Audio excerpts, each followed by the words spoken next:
Сәлем, менің каналыма қош келдіңіз. Бүгін сіздерге көпшіліктің сұрауымен Наполеон тортын дайындап көрсететін боламын. Егер видеом сіздерге пайдалы болса, лайк басып, каналға тіркеліп, қоңыраушаны басып кетіңіз. Барлық керек ингредиенттер описаниеда көрсетілген. Ең алдымен ұнға салқын сары майды теркадан өткізіп араластырамыз. Міндетті түрде сары май өте салқын болуы қажет, әйтпесе қамырымыз жабысып қалады. Оларды қатты мыжғыламаймыз, тек қана кішкене біріксе болды.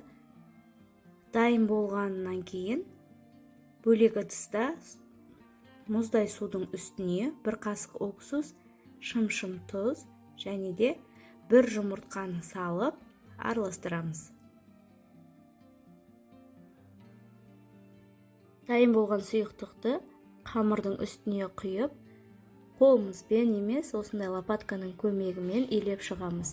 Өйткені қолдың температурасымен ол одан сайын жабысқыш болып шығуы мүмкін.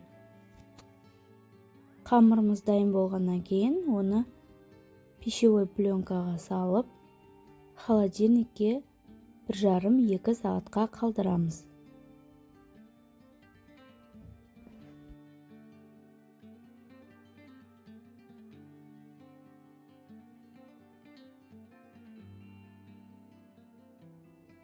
Ол дайын болғанша кремді дайындауға кірісейік.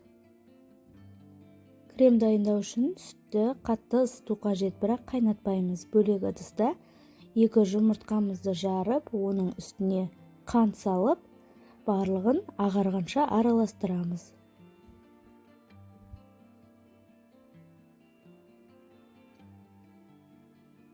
Жақсылап араласқаннан кейін үстіне 3 қасық кукурузный крахмал саламыз.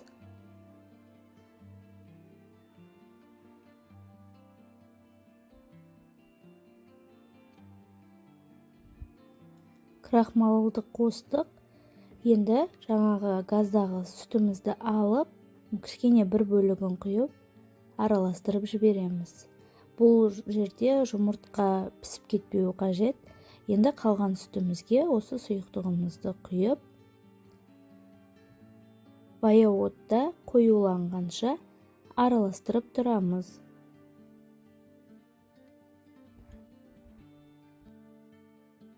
Араластыруды мүлдем тоқтатуға болмайды, себебі асты жабысып қалуы мүмкін, одан кейін күйіктің дәмі шығатын болады.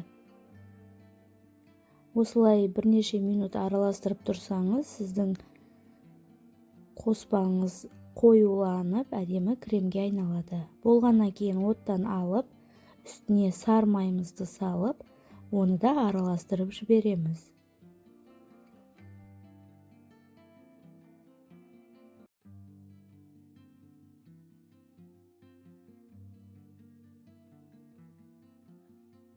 Сары май кремге өте ерекше дәм береді.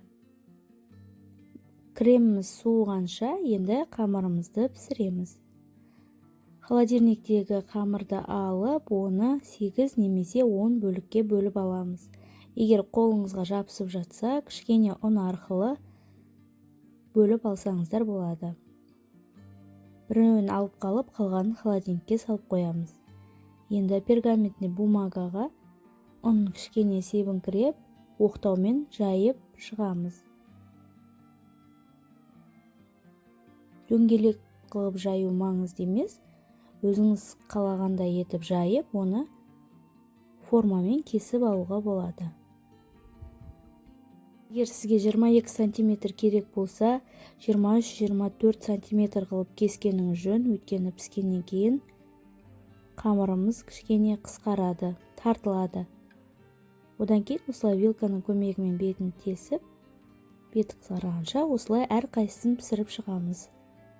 Барлық корждарымыз дайын болды. Дайын болған корждарды кремге араластырып, тортымызды жинаймыз. Жылжып кетпеу үшін астына осылай крем жағып, одан кейін әрбір коржды қойып, үстіне 5-6 қасықтан крем құйып, жайып шығамыз. Егер кремді дәл видеодағыдай қылып істесеңіз, сіздің тортыңыз өте дәмді болып шығады. Барлық корждарды бірінің үстіне бірін қойып, тортымызды әдемілеп жинақтап аламыз.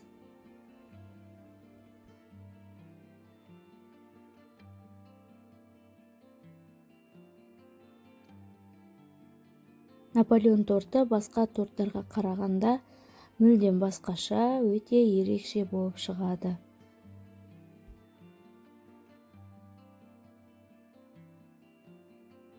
Корждардың қалған шеттерін тастап жібермеңіздер, оларды осылай пакетке салып, қолымызбен бір-бір езіп, қатты майда қылмаймыз, тортты әсемдеуге пайдаланамыз.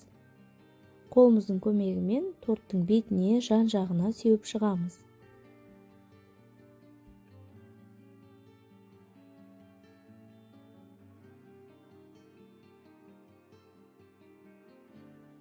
Біздің тортымыз дайын болды. Соңына дейін менімен бірге болғандарыңызға көп рахмет.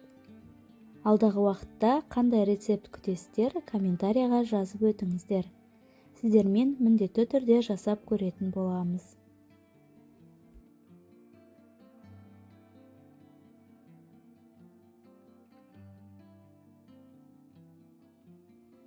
Видеом сіздерге пайдалы болды деген ойдамын. Каналымды бағалап кетуді ұмытпаңыздар.